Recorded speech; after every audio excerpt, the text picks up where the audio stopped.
Welcome to my channel, ketomealsandrecipes.com. Today I'm going to show you how easy it is to make my velvety, decadent, dairy-free chocolate pudding. And as with all of my recipes, this pudding is also keto and gluten-free. I almost forgot to mention, this recipe is also egg-free. In other words, it's completely vegan. What I really enjoy about this pudding is amazingly creamy with a rich chocolate taste, and it's absolutely perfect for chocolate lovers. Before continuing, I want to mention I'm making this recipe especially for Becky, a very dear lady who is my valued YouTube friend. Becky, I hope you enjoy this recipe. And if you like my videos, please support my efforts by watching all the way to the end, where I have selected end cards which provide a few more dessert ideas that you might enjoy. The macronutrient ratio for this dairy-free chocolate pudding is 5.8 to 1, with 7.5 grams of total carbs, 3 grams of dietary fiber, resulting in 4.5 grams of net carbs per generous serving. Now let's get started. Here on the counter I have assembled all of my ingredients. And I want to highlight the star of this recipe, the Dutch processed cocoa powder. And one more thing, whenever possible, I try to get fair trade cocoa powder and coffee to help the producing farmers in the countries where these products are grown. To begin making this pudding, you'll need a heavy bottom saucepan. And to the saucepan, first add your granulated sweetener. You don't have to grind it into a confectioner powder for this recipe. Next, I'm going to add the cocoa powder. I'm now adding the salt, which I did grind to a fine powder. Now it's time to add the glucomannan, which is also called konjac root powder.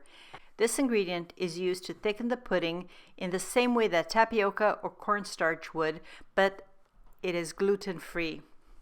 And I prefer this to xanthan gum because xanthan gum kind of leaves a slimy, not nice texture to the pudding.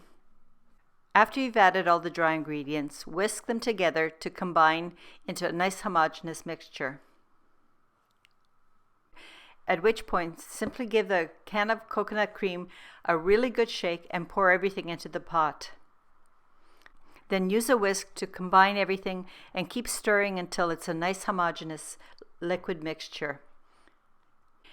Pour in the water and whisk again.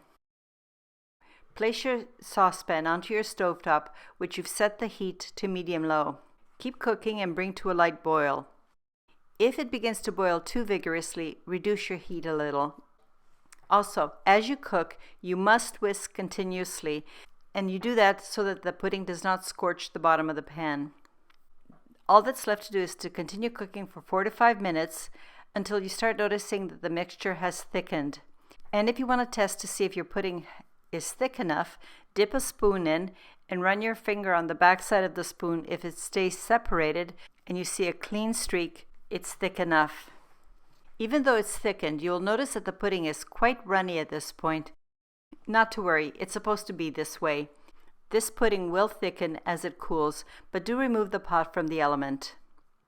I have to apologize. I forgot to turn my camera on and did not capture adding the next ingredient. And I did that now because I wanted the pudding to still be very hot so that everything could melt properly. But at this point I dropped in my unsalted vegan butter, or if you don't have vegan butter, you could use coconut oil. Stir it in very well until it's incorporated into the pudding. And the last thing you're going to do is add the vanilla and whisk well. And now your pudding is all done. I told you it was easy. I love sharing recipes with you, and I do hope that you find this recipe something that you could enjoy because it's really delicious. While this pudding is still hot and runny, I'm going to pour it into 6 individual serving dishes. As you pour, try to make the servings as equal as you can. Lastly, all you have to do is transfer the pudding into the refrigerator and let it cool and set for a minimum of 3 hours, but if you can, please make this pudding ahead and let it rest overnight in the refrigerator. The flavor and texture will develop really nicely overnight. That's all there is to making the pudding. However, if you would like to garnish this pudding, and keeping it dairy-free, all you have to do is to make the whipped coconut cream. For that, chill an unopened can of coconut cream in the refrigerator overnight. Chilling the can will allow the solids and the liquid to separate within the can. So in the morning, open the can, pour out the liquid, save the liquid. It's really good and tasty. You can either drink it or save it for another recipe. Scoop out the cream and whip the coconut cream solids to a medium stiff consistency. This is how I like to garnish my pudding. I divide the coconut cream as equally as I can over the 6 individual servings.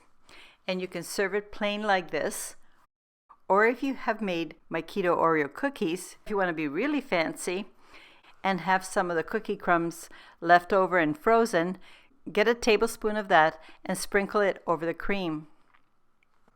Alternatively, get a box grater and using the small holes on the grater, grate and sprinkle some chocolate shavings on top of the cream like this. These were just a few of the ways you can garnish your dairy-free chocolate pudding.